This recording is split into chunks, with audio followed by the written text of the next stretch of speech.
I love that Katian started it off on a really good note. Teaching them about how it is that they manage that money.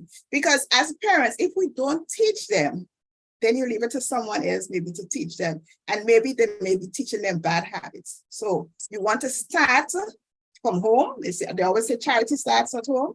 So even with respect to managing wealth, managing money, that is something that should start at home. Thank you. Kadeen, what would you add to that?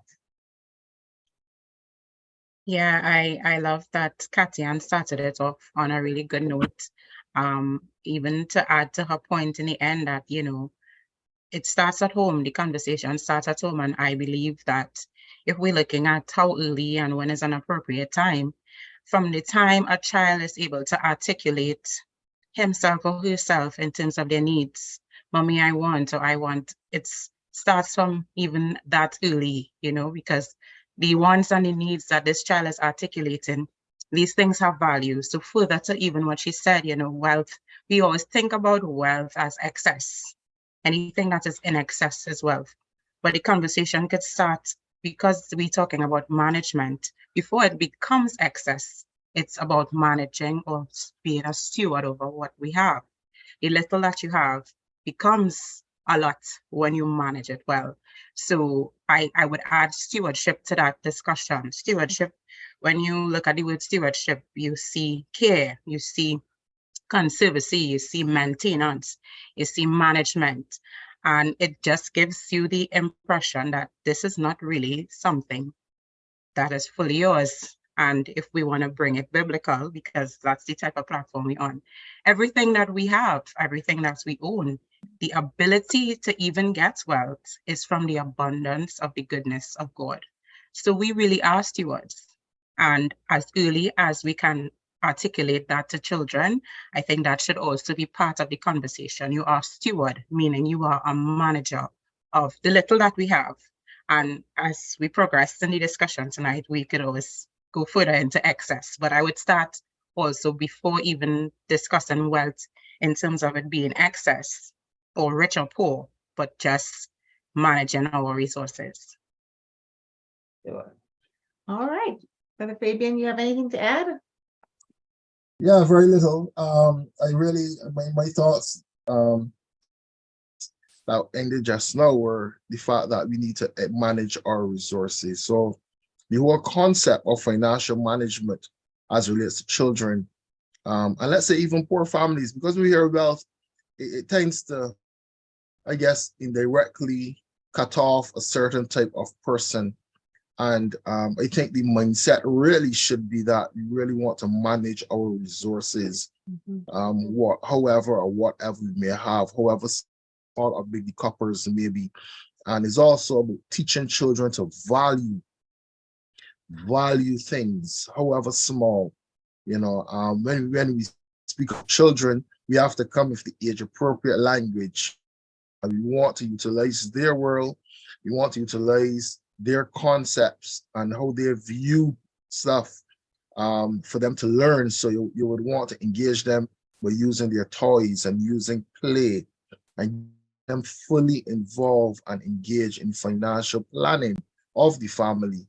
And that is why it is extremely important that families understand the importance of budgeting and understand the importance of quote unquote wealth management or resource management if they are supposed to, I guess, more or less plan for their future and encourage their children to plan for their future and to be able to really. I'm not sure if it's for the being that froze or us, but yeah, frozen for a little bit. I'm still frozen. You're good now. Technology for you. I don't know where it stopped. But I was just saying that, it's important that that we get children to understand the importance of valuing their stuff. And I guess separating wants from needs. And it's all about long-term planning. It's all about not only about the here and now, but about tomorrow and next year and the year after that and 10 years after that. How are you going to plan for that? And You know, children usually live in the now. So therefore, again, you have to utilize their concepts, their toys, and their world, and in a language that they can understand in very simple terms. But it's extremely important that they are fully engaged as young as they can start, let's say, even talking or asking questions and exploring the ways of life. You know, they also know, but maybe why this and why that. That is the time that you really need. And don't be afraid. I encourage parents that some parents think that children are too young for some information. And with the advent of technology all over the place, trust me, children are very, very advanced, more advanced than we take credit for. Absolutely. So we all agree that as early as, I love how Kadeen said it, the minute they start asking for things, I want this, or can I have this? Give me this, you know, you need to instill in them the value of everything that they're asking for, and that everything has a monetary value. You know, I want a piece of candy. Well, candy, there's value to that, right? Candy didn't just appear in the kitchen.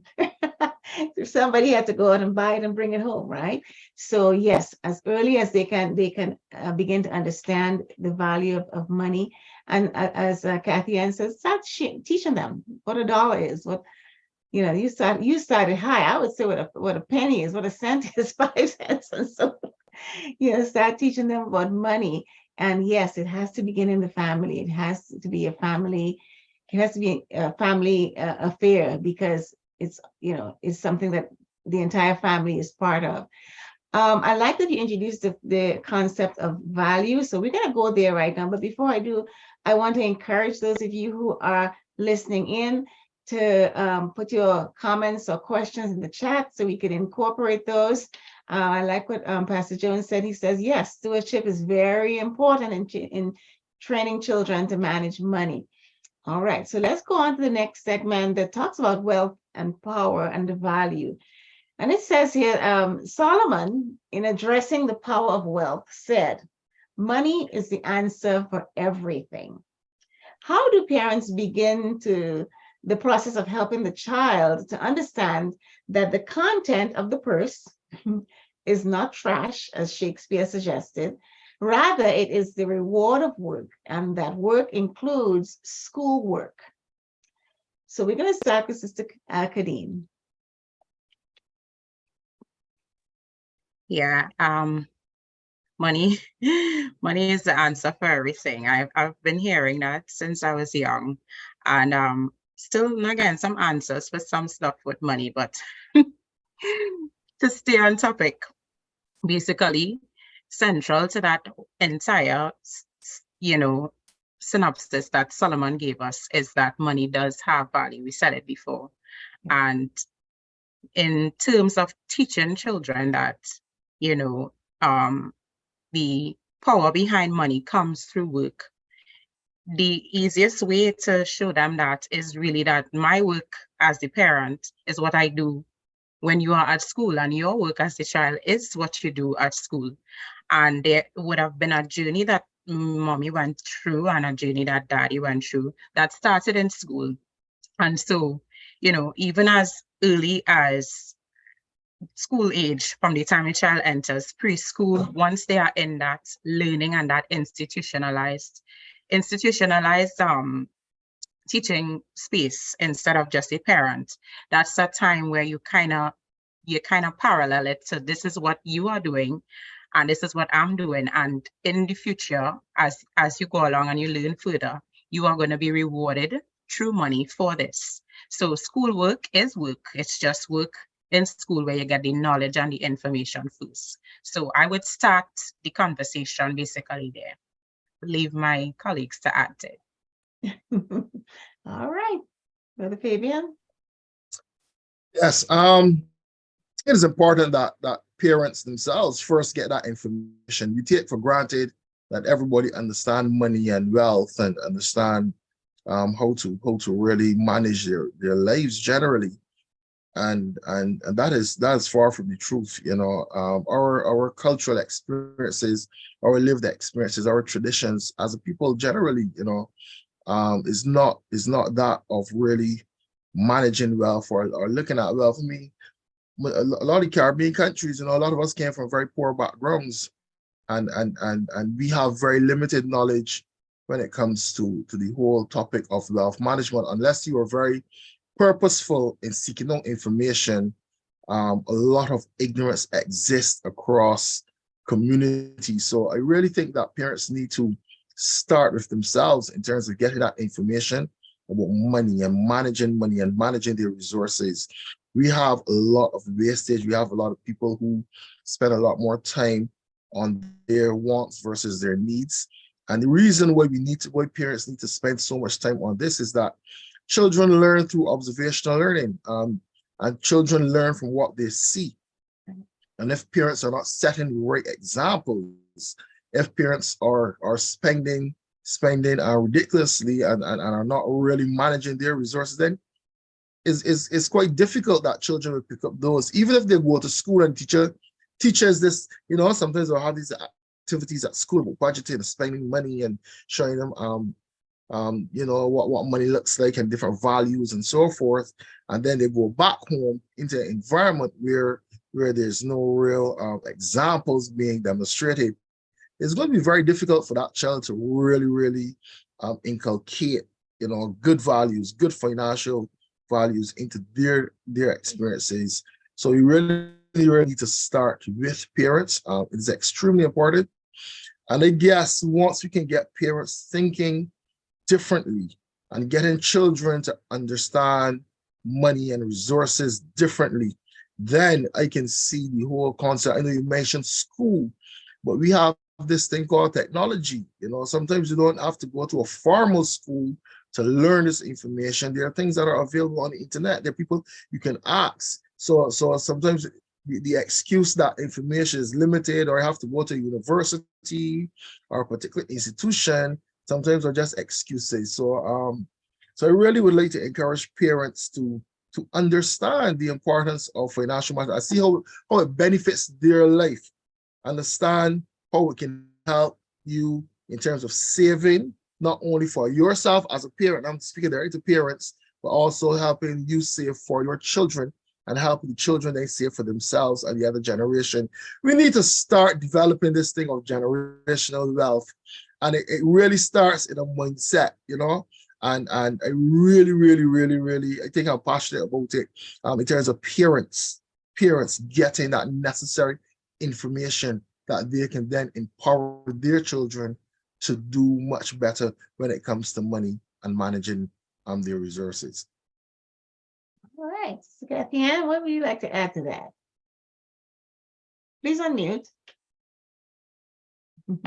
Yes, sorry. Yes, I totally agree with Fabian and Kadeen. And just adding a little bit, to the discussion that Fabian started, the children, they actually learn from us. And the whole issue of generational wealth. We cannot expect to sit back now and expect our generation to just generate wealth, right? They have to learn it. They have to see it from us. And the kind of behavior that we inculcate will eventually end up them taking it, to the next level and so forth, and teaching their children just the same. There's two examples, the value of work. There's two examples that comes to mind. There was this young guy that worked with me, and he told me that his father finished paying his mortgage before he was 40. And him seeing his father working so hard, and not only depending on his day-to-day job, but also getting involved in farming, having his own little business. That in itself was an encouragement for him. So he, in his 20s, his mission was to be like his father, when he get to 40, he should finish pay off that mortgage, right? So children learn from what they see, right? We can tell them, okay, you need to save. We can tell them you need to invest. We can tell them you have to put your needs before their wants.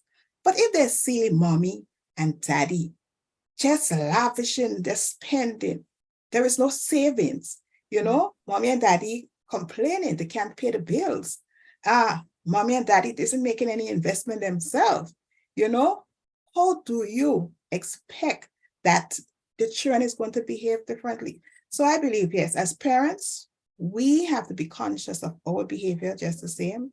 And our children, they are going to be learning from us. So we want to be positive role model. We want to encourage the behavior that we want to see, and it will be best learned if it is that we are practicing it ourselves.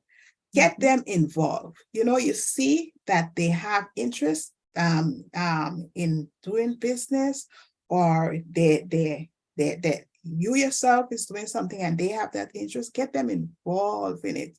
Let them know from very early, you know, that you have to work, right? The Bible itself said, by the sweat of thy brow thou shalt. So teach them those principles just the same. What it is that you want in your future, right? And how do you expect to get there? You must work, right? And the value of work, the value of your work is going to show, right? So as parents, we need to teach them by the example, encourage them, get them involved just the same. Wonderful. And I love the idea of starting that teaching when they start school. You know, this is your work, right? In order to get here, you have to go through the process of learning. And learning determines, you know, what type of work you would end up doing and how far you may go. And building within them that work ethic that has to do with schoolwork, you know, getting your homework done on time, you know, studying for the test, getting ready for exams and so forth, and putting your best foot forward, developing that work ethic within the school so that when they do go into the workforce, that ethic is already inculcated in them. So thank you all for your information. Good evening, Pastor Griffith. Thank you for your comment. Pastor Griffith said there used to be a game called Monopoly. Oh yes, I used to enjoy playing that. It's one of the favorite games of my daughters. Can this be a useful tool? Because Monopoly uses money, right? And they're learning how to buy and sell and so forth. So I could see how that could definitely be a good tool to use. Can I comment on that? Yes, please do. Yeah, the thing with Monopoly teaches some really good principles, but you start Monopoly with $1,500. You understand? I guess my contribution is for those that starting at zero, you know, or single digit numbers and trying to use single digit numbers. How do you make $1 into $2 and $2 into $4 and, you know, and $5 into 10? How do we start multiplying that money? Monopoly starts with you start with resources, with assets. Like, yes, I got money in my pocket, you know, and so I think sometimes, while it is good, don't get me wrong, it really demonstrates really good financial principles. But I think we need to also understand the other side, that there are people who necessarily do not have $1,500 to start with, but we have to probably look and see how do we get these people in a mindset to start to understand that those single digit numbers can become double digits and triple digits, and start to multiply going forward. So that's just my contribution towards the Monopoly. And if I could just add to that, you know, jump right in. Yes. If I could just add to that, you know, Monopoly, while you start with a 1,500, right away teach you're supposed to start learning how to manage that wealth. What do you do with that 1,500? Do you just start buying up stuff, or what do you buy? Do you look for the houses that will earn you more return if someone landlord you, or should I just buy the first one that comes my way? So yes, but it is a good tool to teach children, especially from a very young age, you know, money and what money is used for. So thanks for that interjection. And I'll also add that if 1,500 to start with is a very good icebreaker to introduce the topic of investment, because children have to understand, even when you start off, before you have your first job, you may not have 1,500 in your pocket, but your parents sacrificed in sending you to school all the money that they would have spent, you would not see it in monetary value, but your value starts off as an investment. So that $1,500 you started off with, yeah, it's probably mommy and daddy that works hard for it. So let's make sure we manage this $1,500 going forward. That was not the result of your work, but the work of people before you. And even we could even bring in the topic of borrowing, borrow the 1,500 as an investment to start. So I agree with the suggestion that Monopoly is a good tool.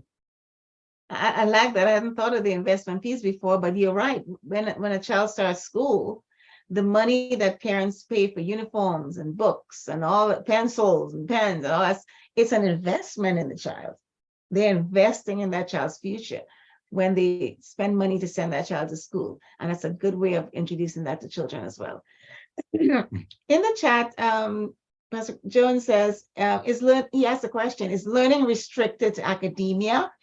And what is the value of learning a trade in the teaching process? Excuse me. Does anyone want to jump in and address that? I can. I can try.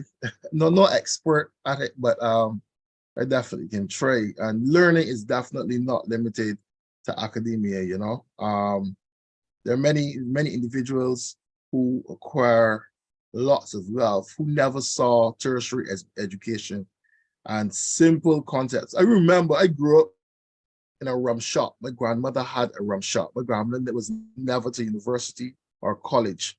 But one thing that stood out with me here is how this lady used to save. And she would put, because it was a shop, she would put, sometimes I would see her put like $1 here, a $5 there. I mean, very small amounts, like every day. And I'm saying, well, how?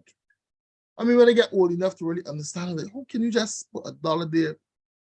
Until like one time I realized you had like a big thing with silver dollars, you know? And then this another set of money for, I mean, like, so she had different goals. So each one of those things was for a specific reason. And when she got to when she reached that, she said, okay, this money is for insurance. This money is for this money is for that. You know, this money is, and you know, and it shows you, and she never went to school for that. So sometimes there are a lot of things that, not just some, that we can learn from simple common sense, you know, and you don't need to go to school to learn these things. He asked also about a trade in terms of a trade. A trade in my mind is just part of accumulating wealth. Yes, a trade to my mind is equivalent to getting a university degree or getting some type of qualification, which you would then use to then get that money coming in. So definitely, I am all for trades and academia and all the different avenues that people may use to gain money and wealth. Definitely, you know, but we don't necessarily need to go to school to learn to do it. It's all about discipline and practicing that discipline in our daily lives. And keep in mind, learning occurs all day, every day, everywhere. The kids are learning. There are incidental learning opportunities, incidental teaching opportunities that we engage in, and our children, as Fabian mentioned earlier, just watching you, right? Just observing their parents' behaviors and how they handle their money, how they manage it is another area through which they learn. They're learning this from us as we go. All right, let's move on to the next question. And Brother Fabian, you are first on this one. The budget is the tool that best aids wealth management. How do you teach children to budget? And should they be involved in the family budget process? And if so, to what extent? So definitely children should be included in the budget process for the family. Again, I would also say at age appropriate level. You don't really want to bombard them with the complexities of your heavy budget, which includes mortgage and interest rates and all of these things. But there are some very simple things that you can do. Your supermarket bill, you know, your grocery bill, those very simple things that children can definitely get involved in. And I want to encourage parents to write it. You write it that they can see it.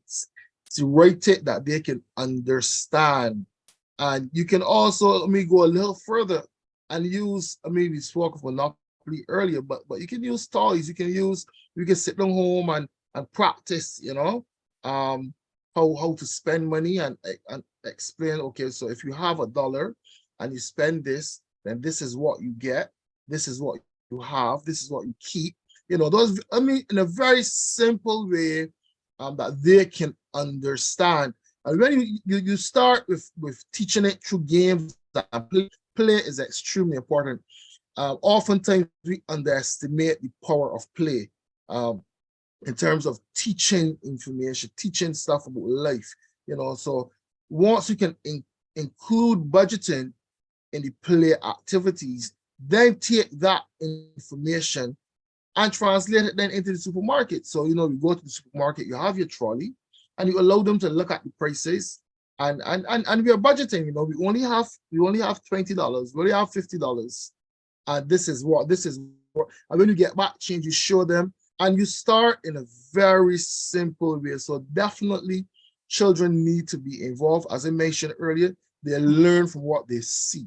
They learn from what they experience. And you said, just telling them this information will not really bear you any fruit. It will not bear the fruit that you're looking for until it is put into practice, until it becomes part of the lived reality, until they can feel as if they are a part of that process. So definitely children needs to be involved.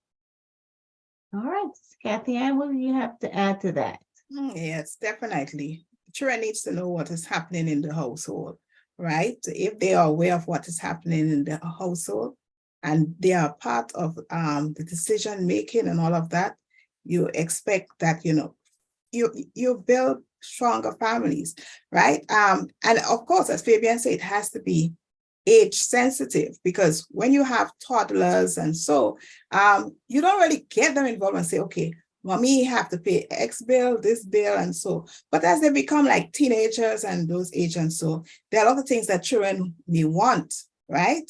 They may want to be in this club, they may want to be in that. But once they start understanding, I believe once they start understanding, a true, you sitting down with them and we go through what the budget is, what it is that we have available for us to spend. And they come to you, yes, you may have to pay for extra class. You may have to pay for them for tennis or to pay for swimming or so. And they will understand, okay, that there's just so much, based on the family budget that we can, I should say, can afford, right? And so they because they understand, then they too can be a little bit more understanding. And then they will take that too into their own lives, right? With their own children and so. And teaching them from now how to budget, how to manage, it helps them to manage their wealth and not live beyond their means, right? One exercise that, you can give children is that, well, for me, when it's like Christmas, before when they were younger, I took them shopping and everything they saw they wanted. So I learned from that. So it's a learning exercise for me. And when you give them their own funds, they are forced to budget because they realize, okay, I only have $100. I want X, Y, Z, but what can I really afford for X? Can I have everything?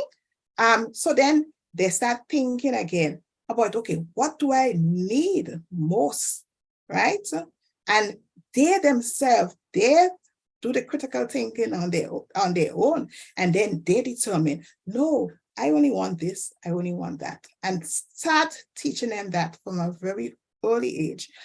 It helps them, I believe, as they grow older, how to manage their wealth. Budgeting also is a tool that can motivate them, because they can look at their budget and based on their needs and their wants, some of the things that they may need and want, they might find creative ways. Of course, I'm thinking positive ways because creative ways can also be negative, but based on the values that you will teach your children as well, right from wrong, I believe they could look at creative ways of making additional money. So I have teenage boys, and they have an allowance, right? But my biggest son, he's at the age now where he might want, something else, or instead of that, a little gadget and so forth, right? So this is his budget. This is what his allowance is. For him to raise additional funds, what you will see him doing, he has his own little business where he sells candy, right? So having a budget, it tells you what your current income is, what it is that you're generating. Based on your needs, you will see if it is that your budget is so you can meet all of your needs or your wants in some cases, and it helps you to plan to generate future wealth. So that's just my take. Kadeen, anything to add? Yeah, I love everything that was shared already. But the budget really is a plan. It is you telling your money where to go. And if a child is part of the household and part of where the money is going is to fulfill or to cover the needs of a child, then yes, let's have the child be part of the budgeting process. And I like how Fabian, made the distinction that you don't want to bombard a toddler or a young child with certain things. So we do it age appropriately. And I would say for parents, even where we are now, us as adults, we went from a stage of dependent to independence to interdependence. And so those stages that the child goes through will kind of guide us and prompt us as to when it's okay to involve a child in the discussion, because that's in those stages, you're also teaching them wealth management along the way. So as a child, you are a dependent. You are dependent on the income and the resources of your parents to fulfill your needs. And so what does the budget do? The budget tells you and helps the child to understand that this is where the money is going. This is how you are getting your school bag when school opens in September. This is how I'm able to pay for soccer classes. This is how Father's Day is coming up, and that mug that we want to get Dad with the Superman on it, this is where we're going to get the money from. This is how we're going to allocate it. So I like the idea that we have to introduce it at different stages. And I think for the preteen who starts to get allowance, that's a good time to even start talking budget, because now you are giving them their own money and allowing them to see where in the budget, this amount in our budget is for you. And you can also start doing your own budget with it. Are you going to buy lunch on Friday when they sell corn dogs in the cafeteria and carry your lunch that I'm cooking every day for the first 4 days? That's going to come out of your allowance, your budget. So, it's stages. As the child goes through different stages, we involve them. But again, I say from the time a child can articulate needs and wants, we can start having these conversations, tweaking it as we go along. I'm glad you introduced it, and I think Sister Kathy ended as well, the concept of allowance. What I have noticed with my own children is that before they started getting allowances, they wanted everything they see. Of course, they didn't get it, but they wanted. When I started giving them allowances and they want something, I said, well, use your allowance. Oh, no, they didn't want to spend their money. They're okay spending yours, but they recognize that money has value and that the longer they can hold on to it, the better. And they did not want to spend their money, but they're okay spending yours. I'm going to go to the chat. Pastor Griffith agreed on grocery shopping is a good way of helping children learn the concept of budgeting and money and how it goes with money. Carry the children with you, he says. And then Pastor Henry, who was online with us, he is 35,000 feet in the air on a flight to Johannesburg. He says that his computer internet was running out. He had to leave, but he wanted you to know that he was enjoying the panel discussion. He said, Lord bless you, and he looks forward to seeing you soon. Sister Shani said that she agrees with Fabian. Play is very important in a child's developmental stages. Thus, using play to teach children wealth management is critical. And if you go back to preschool, in many preschools, when they're in their play corner or play area, there's always an opportunity for them to do grocery shopping. I don't know if you recall that as a child, where they play at grocery shopping and so forth. Again, another way of introducing through play the concept of money management. Pastor Jones said budgeting and managing are important. What about the concept of delayed gratification? Delayed gratification. And I think we are going to get to that as we continue here. All right. Again, I want to encourage you, put your questions and comments in the chat. We are on to the next segment that deals with the power of growing wealth. And Sister Kathy Ann, you're going to start this one off for us. A savings account is a simple method of growing wealth, but it is the least productive today. How do we teach our children to invest or to grow what is in the piggy bank or whatever the child possesses that is of value? How do parents apply the biblical principle of sowing and reaping? 2 Corinthians 9:6-7. Okay. So we're talking about teaching our children now to invest. Well, it is very important. Yes, because we know time value of money. Money today, $1 today, tomorrow is no longer $1, right? So children need to understand that. And again, it has to be age appropriate. And I don't think, the younger ones may understand these concepts. But so we're talking now about children in the teenage years and so forth who already understand the concept of money and know that, we use money to generate wealth and so of course, savings is very important, right? But saving in itself will not be able to generate the amount of wealth, or it will not be able to keep up with time value of money, right? Because when you go to the supermarket, it is evident, right? Today you go to the supermarket, or this month you go to the supermarket and you buy a box of cornflakes or whatever it is, just about everything. And when you go back next month, the price has increased. But the dollar that you have, the salary that you have is the same, right? So even as simple as that, you can teach children of the time value of money. The allowance, because if parents getting the same salary, that means the same allowance that child is getting, right? So they need to understand that if they have to even just keep up with their daily routine with respect to maybe just buying a juice or so, the value of money is decreasing on a daily basis. So we need to teach them to invest, right? And the concept of investing could be a simple discussion, okay? If I buy, so for some children who may just be interested in buying and selling, right? You have $10, and that $10, if today, instead of you using that $10 in school to buy lunch or to buy whatever it is, snacks and so forth, if you take that same $10 and you buy a packet of candy or a packet of a snack, and you sell that and you make $15, you have increased the value of that $10.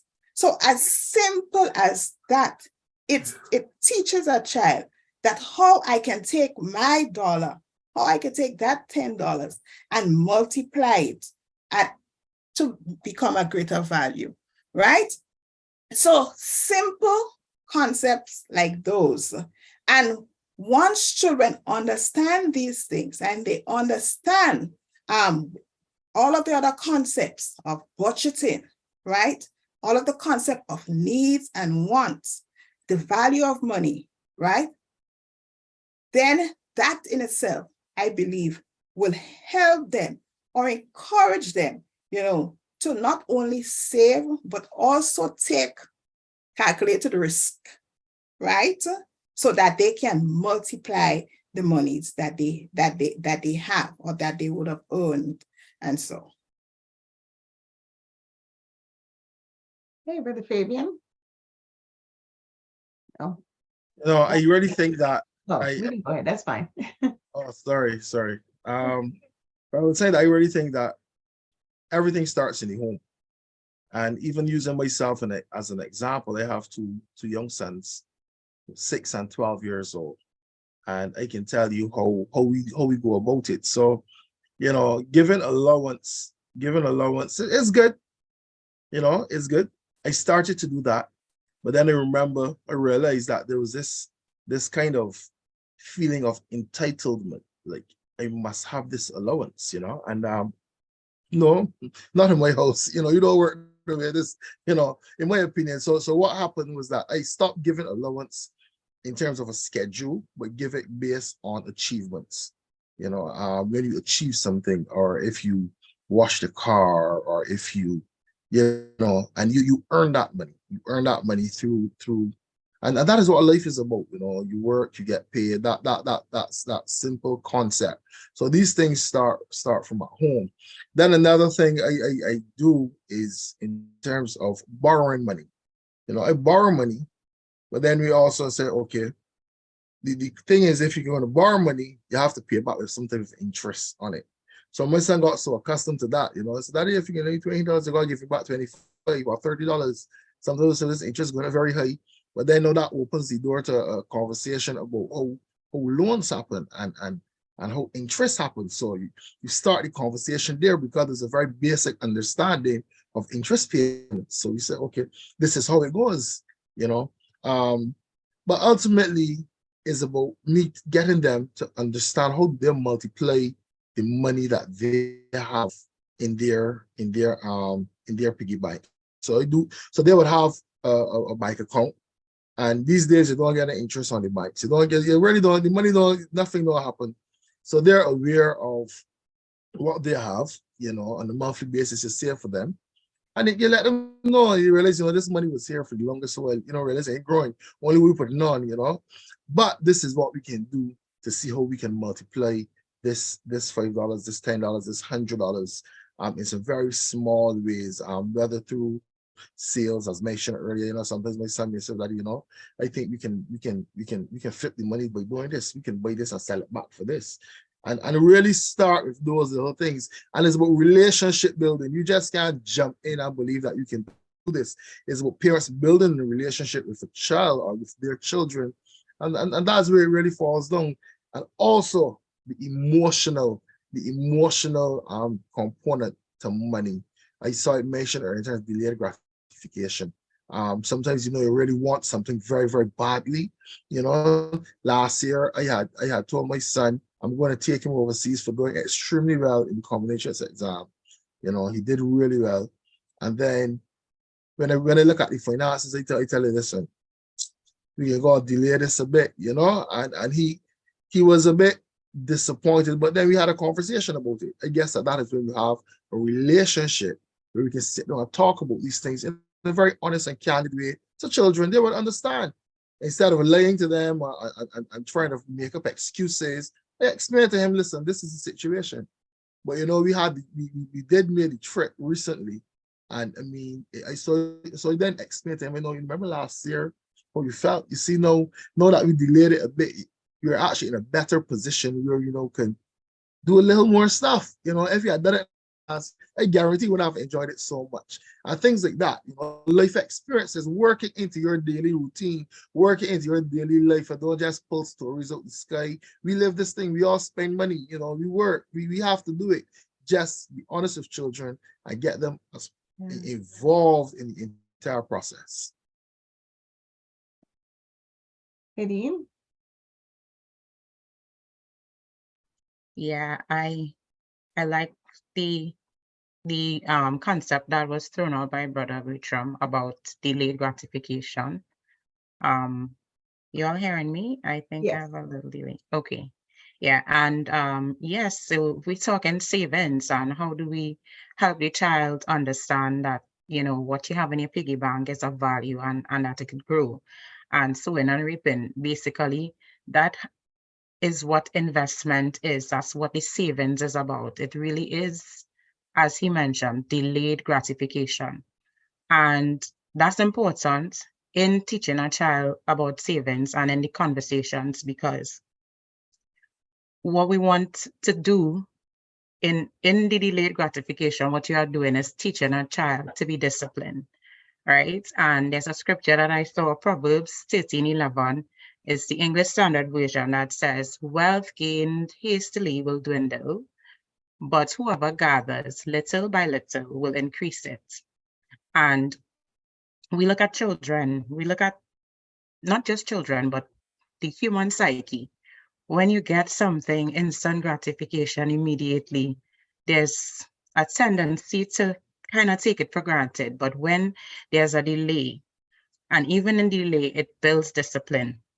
So like Fabian shared with his son wanting to take a trip, he's counting down the days. He's, doing his lessons, making sure he does his practice tests, because he wants to do this SCA and get it over and done with, because he's looking forward to this trip. What's happening between the promise or the goal that he's looking at, which is the travel, and it's actually happening, he's being disciplined. It's building discipline in him. And so that's what this whole idea of saving and investing is really about. It's about the delayed gratification. And it's so weird that the corporate world, they use this concept because the flip side of it is it could cause addiction. So we see it everywhere and we don't even recognize it. Things like games, they have these games now like Candy Crush, where you have to wait 25 minutes when you run out of lives. You have to wait 25 minutes. And listen, that is what causes people to be addicted to it. I'm going to check back in 25 minutes. They are building discipline, but it's like addiction. You see it in apps where, even Instagram, you have a story, but it only lasts for 24 hours. So you have to come back tomorrow to see. What they're doing is getting you to buy into it. You are literally investing your time and coming back. And the corporate world, especially with modern technology, they know that. They understand that concept. They do that even to get us to buy things. So when they offer you a discount card and a rewards membership, Ritual's always seeing me because they're building discipline with me, because I know when I buy a certain amount, I'm going to get points and I could get my free Muppet or my free chiller eventually. It's not free. Right. It's not free, okay? I actually am paying for it, but that's beside the point. That's what investing is. That's what saving is. It's looking forward to that thing in the future. And what you are doing is helping the child to build discipline in the process. I wouldn't add too much more on it because I know we're going to go into other topics with them. Great information. The way I look at savings and investing, I look at savings as when your savings, your money grows based on how much you put in, right? So it's going to grow. If you keep putting in, it'll grow. But it's not going to multiply. And I'm glad you added that word, Brother Fabian. Your money is not going to multiply until you invest, right? Because savings alone on its own is dependent on what you put in. But multiplication of that money, where you actually grow and build wealth, is where you invest, and you have to wait. You get these offers for CDs and so forth, and you think, well, the money has to sit there for 15 months. I can't touch it. But if I leave it there, I'm going to end up, it's going to grow by this much, right? So that that discipline that Kadeen spoke about is what's important. Being disciplined enough to let your money sit there and not try to gratify everything that comes to mind, right? I remember when my children were young, one way of teaching them or getting them out of the instant gratification view is by not giving them the things they want when they want it, right? If it's not an emergency, if it's not something that requires immediate action, then let's wait till the end of the month. Let's wait until payday. So teaching them to wait. It does not have to be instant. You have to learn to wait for some things to happen. Because again, that's how you build that discipline. That's how you build the discipline. I'm looking in the chat to see if I'm missing anything. Okay, no, we're good. We're good in the chat. So let's, If I could also add, yes, I think even at the early stage, we need to teach children as well, because although you want to teach them to invest, we have to teach them how to make like smart investment. And you want to also teach them that not everything that they, you have all of these nice things that will come. If you invest your money in me, you'll get to, we look at multiplying, you'll get twice times, 3 times, 10 times that amount. Right. So at a very early age as well, we need to teach our children how to make smart investments and not always to be lured by things that sound so good. And matter of fact, I always tell them, if it sounds too good to be true, most times it is not good. Right. So we also need to teach them those things, because the world, our children leave school, and sometime at the age of 18 or even 16, they start to maybe do a little side job or so before going to college. And so we need to educate them very early, because you do not want them to fall prey to the predators out there, and especially where it says that they are online, and these things can come across so attractive to them. So I just wanted to add that even when you're looking at the investment, they also need to be educated enough so that they do not fall prey to or fall victim to a lot of these schemes and so. wonderful. Thank you so much. So the next segment is on the Caribbean cultural barriers to wealth management. And Sister Kadeen, you will start this one off. Some parents do not understand the difference between the corn that is used for food and what is used for seed. So they eat the seed, which is the portion that should be invested. They consume the portion that should be invested. How do we help parents to understand that school books are more important than the 84-inch television? Yeah, this is a deep one, and Fabian alluded to it earlier when he spoke about, the Caribbean household, and, we would have grown up, a lot of us, our lifestyle would not have been on the wealth, on the rich and famous, but, making do with what you have, and sacrificing and living off of little. And so for me, a parent and an adult that's doing the adulting and parenting cannot teach something that they have never learned.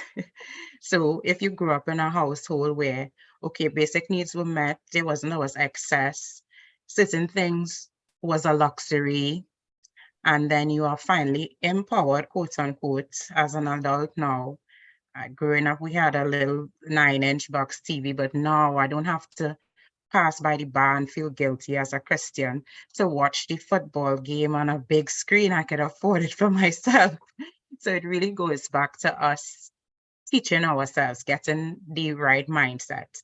And I would say to that parent that consumables fill us, but they are not fulfilling. I'll say it again. Consumables like TV, going out, having linemen, all these different things, the nice dress, the nails, the wigs, consumables, they may fill us, fill a void at some point in time, make you feel a little special or whatever, fill your stomach if it's food, but they are not fulfilling. And if I use that analogy to go back to what we are saying, I mean, why is the school books more important? Because again, we're going back to the idea of investing and delayed gratification. The school books and the investment in that child will ensure that when you are at retirement age, Fabian does not have to help you to try to make $1 out of 50 cents because there was nothing put before, or your children who you invested in or did not invest in did not bring back a rate of return where they could take care of you. Now you are depending on the system, the government, etc., etc. So it's a cycle, and that's what the importance of investing is. And so we have to delay that gratification and understand in terms of the pyramid of needs, while the school books and everything, these are temporary. As a matter of fact, school books can be passed on if children go into the same school. It's usually the same curriculum, and knowledge never gets stale. It's not like food that you went and ordered pizza and it's set down on the table and they forget to put it in the fridge and you have to throw it away. Knowledge never gets stale. That same 84-inch TV might get outdated by technology in a few years, and there's something to replace it. But knowledge is never outdated. I mean, we get more information every day, and it's but it's still going to have its basis even in the future. So that's my contribution on that. Thank you so much. All right, let's see who we're gonna go to. Fabian, back to you. Yes, please. The behavior that you spoke of, it is a very difficult behavior to get rid of in the Caribbean, in the Caribbean context. I think it hinges on the fact of people. There's a very big emotional side to this, and people not really wanting to understand the importance of the difference between their wants and their needs, and also to satisfy that whole concept of who they are and their identity, and maybe having things that they never had before. We have it in Barbados. I know you guys are in different parts of the world, but you have a place called that does hire purchase stuff, and they make it so attractive. $14 a week for a 72-inch TV. And you're like, whoa, only $14, and that plays on the person not understanding that when the TV, the cash price is really $1,500. And when you pay that $14 a month, they end up paying $3,500, but you're getting it here and now, you're satisfying that emotional need, So we have to focus, if we're going to change such, there needs to be a lot of focus on social and emotional learning, understanding emotions, naming emotions, identifying the feelings that accompany these emotions and the actions then that follow. So I mean, all this can be tied right back to the instant gratification or the delayed gratification that was mentioned of earlier, because when people understanding who they are, where they're at, their resources, the understanding the delayed gratification, understanding that they're being watched, children are observing what they are doing, and really understand the environment that they are in. So it's going to be, I mean, the fact that the environment is so heavily based on materialistic things that we cannot afford just because we want to look good and we want to be accepted and pleased, and I want our house to look like everybody else's house or the houses on television when we watch these big fancy these pictures. There's a lot of influences that allow people to want to live above their means, and it will take a lot of education, a lot of parent support. It will take entire, I guess, from government right back down, we really need to do some re-educating.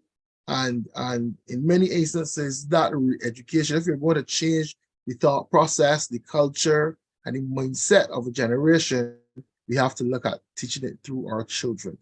So there's a lot to be done, because parents are the ones that create the environment for these same children. So if the parents don't have the information, if the parents don't display the behaviors, wholesome, productive, empowering behaviors, then unfortunately, we're not going to have the children developing those behaviors to carry on to their generation. And they very well may get caught up with focusing on their want versus needs. Yeah. Kathy Ann? Well, there's just so little I can say now, because those who went before me they covered just about everything. Yeah. Yes, but again, it comes back to me as to setting goals as a household. The children they helping them in setting their goals, Yeah. and we as parents working with them, to achieve those goals. So the importance of school, to help them to realize their full potential, to realize their dreams, and looking at wants versus needs, these are, for me to achieve these goals, these are the steps that I need to take. These are the actions that I have to follow, right? So even if you walk down into town and you see that 50-inch, 84-inch television, of course, yes, I did not have it when I was growing up. And as parents, right? I would say in our era, because we were not as fortunate, or we could not afford a lot of things. We did not grow up with a lot of these things. We want to give our children the comfort that we don't have, or we didn't have, and I think a lot of Caribbean parents, we do that. But we have to come back to being patient, and teaching the children to be patient. Teaching the children to be focused, because if as a parent, you're sitting with your children and these are the goals that you have in the household, and the children themselves are seeing, oh, mommy is not taking these goals serious. Okay, mommy may want to get a new vehicle. Mommy may want to, and daddy may want to do the downstairs.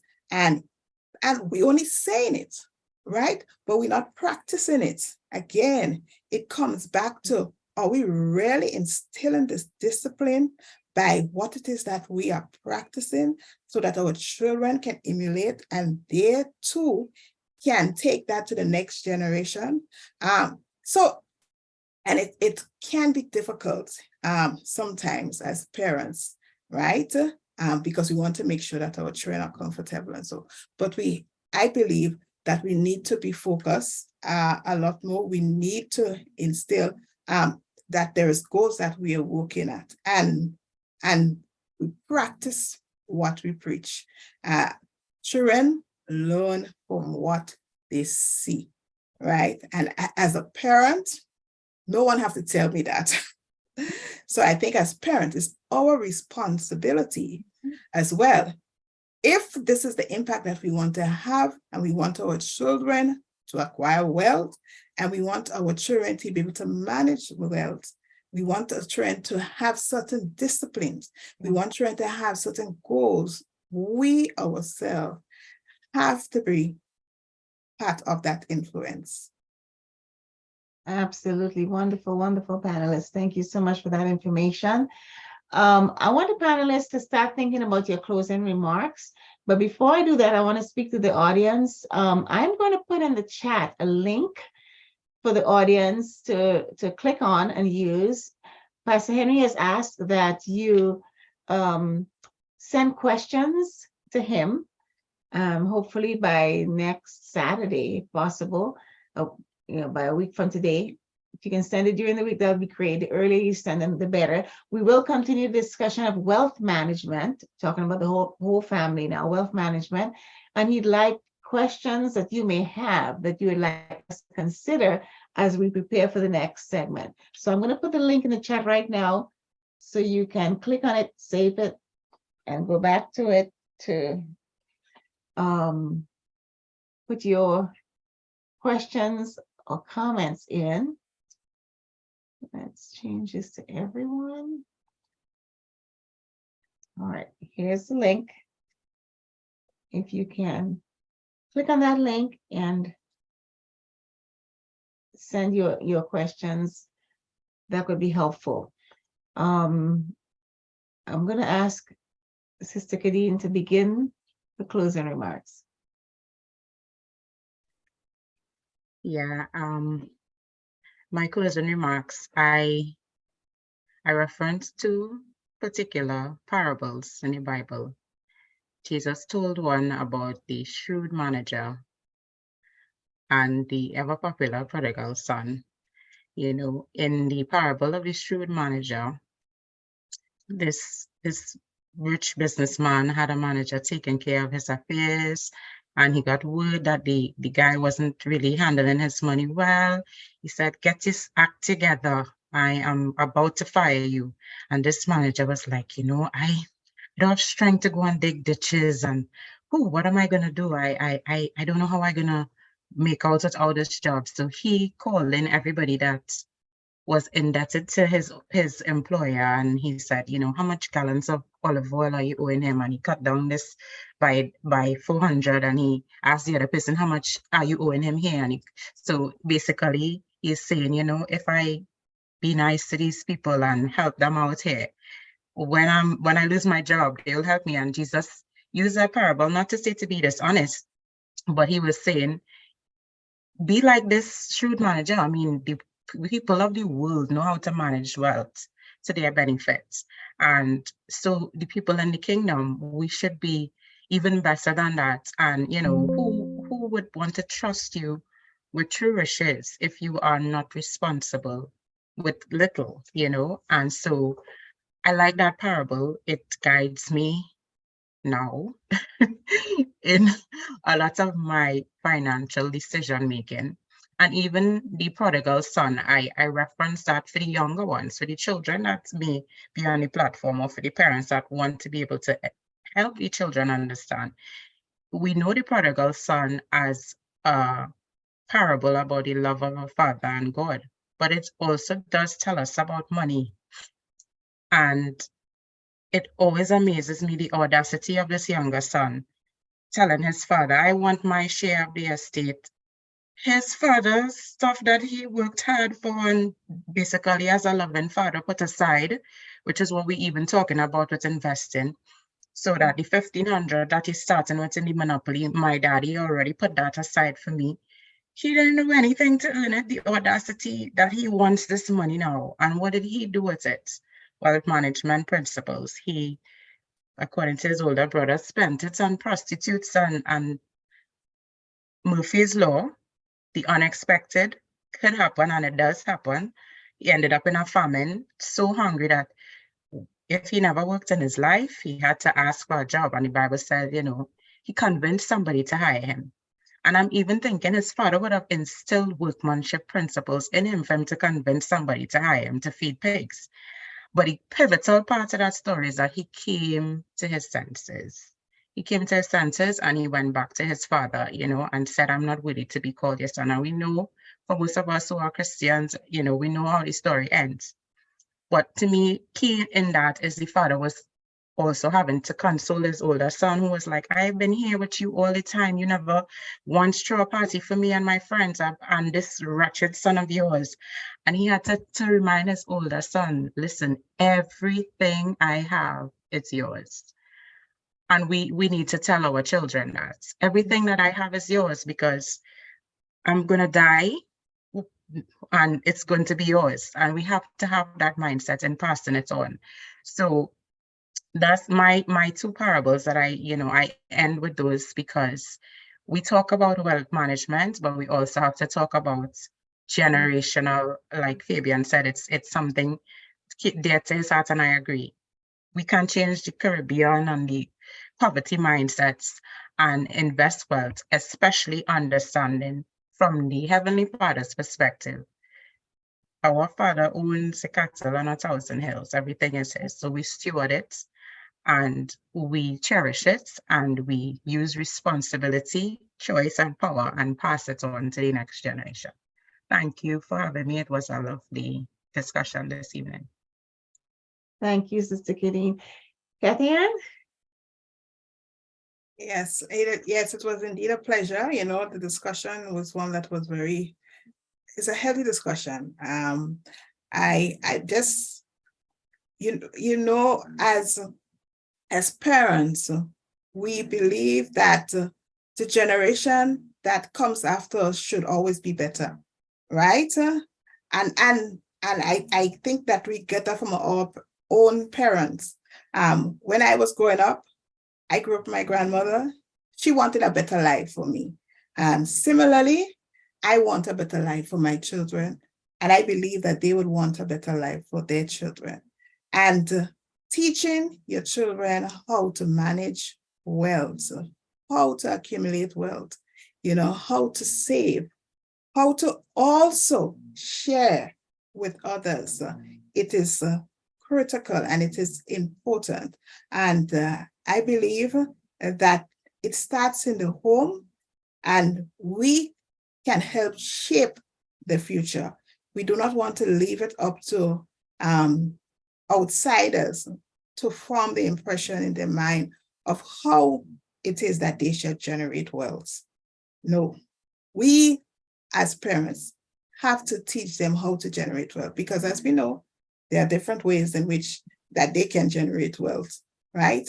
And we want in everything that is being done, we want to instill biblical principle. The Bible spoke about investment, and so it's a good thing, right? The Lord teaches us that we should work for what we want, right? And we also have to teach our children that they need to work for what it is that they want. And in that process, if it is that we're looking at wealth and how it is that they generate those wealth, it is up to us as parents to instill the values that goes along with it. So as I depart, I just want to encourage us as parents, as we have that walk with our children, of course, seeking God guidance first. We teach our children the principle of, accumulating wealth, about sharing their wealth, and let it be that whatever and however they go about, they're doing that, they too will seek the guidance of Almighty God. Thank you, Sister Kathy Ann, Brother Fabian.